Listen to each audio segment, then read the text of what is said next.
निसर्ग, जल, वायू आणि जमीन ह्या तिन्ही गोष्टींचा अप्रतिम संगम आपल्याला भंडारदरा ह्या भागात बघाव्यास मिळतो. भंडारदरा येथील विल्सन डॅमला जाताना आपल्याला हिरव्या रंगाने नटलेले हे डोंगर, ही जमीन, निळे आकाश आणि स्वच्छ हवा यातून आपल्याला हे विलोभनीय असे निसर्गाचे दृश्य बघाव्यास मिळते.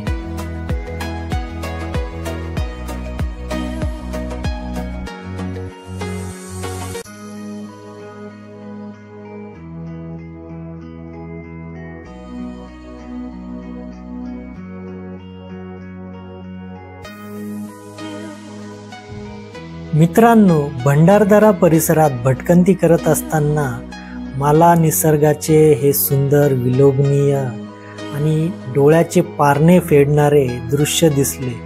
मी त्याच वेळेस ठरवलं की आपल्या प्रेक्षकांना सुद्धा हे डोळ्याचे पारणे फेडणारे दृश्य दाखवावे. त्या अनुषंगाने मी हा व्हिडिओ करत आहे. मी तुम्हाला मित्रांनो आता ड्रोनच्या साहाय्याने ह्या संपूर्ण परिसराचा एक एरियल व्ह्यू देतो. याच्यामध्ये तुम्हाला दिसेल की निसर्गाने ह्या एरियाला भरभरून निसर्गाचं, सृष्टी सौंदर्याचं वरदान दिलेले आहे. मी तुम्हाला आता काही गोष्टी झूम करून दाखवतो, जसे करून दूर डोंगरावर असलेल्या ह्या पवनचक्की.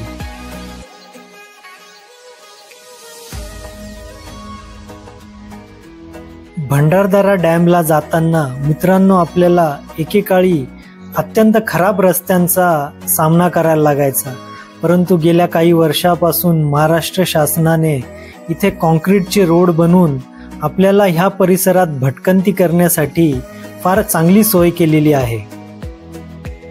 पावसाळ्यात श्रावण महिन्यामध्ये तुम्हाला मध्येच ह्या एरियामध्ये श्रावण सरी लागतात. समोर आपल्याला हिरवेगार अशी भाताची शेती दिसते. दूरवर पसरलेले हे उंच उंच सह्याद्रीचे डोंगर आणि येथील स्वच्छ हवा तुम्हाला फिरताना खरंच फार शांत आणि मन प्रसन्न करणारे वातावरण मिळते.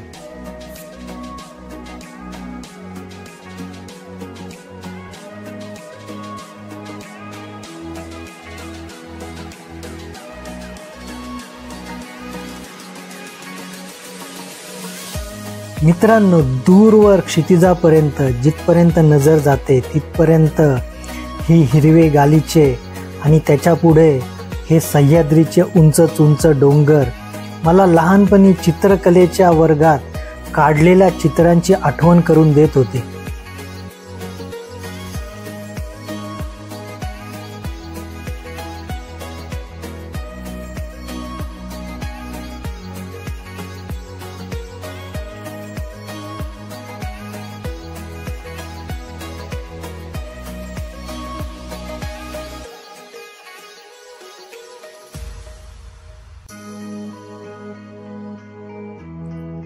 भंडारदरा, खेड, परदेशवाडी ह्या भागात प्रामुख्याने भाताची शेती केली जाते.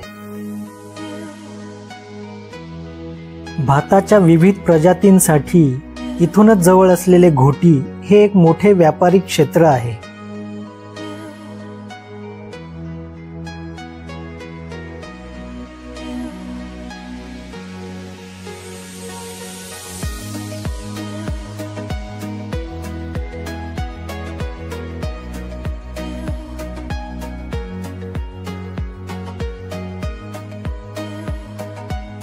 मित्रांनो, अशा ह्या सुंदर, निसर्गरम्य आणि मनमोहक वातावरणामध्ये भटकंती करायला कोणाला नाही आवडणार.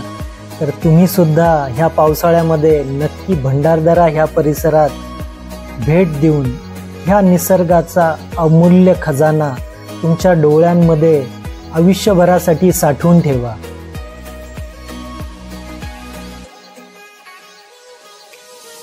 भंडारदरा ह्या भागाला धरतीवरील निसर्ग सौंदर्याने नटलेले एक स्वर्गीय ठिकाण असे नक्कीच म्हणता येईल.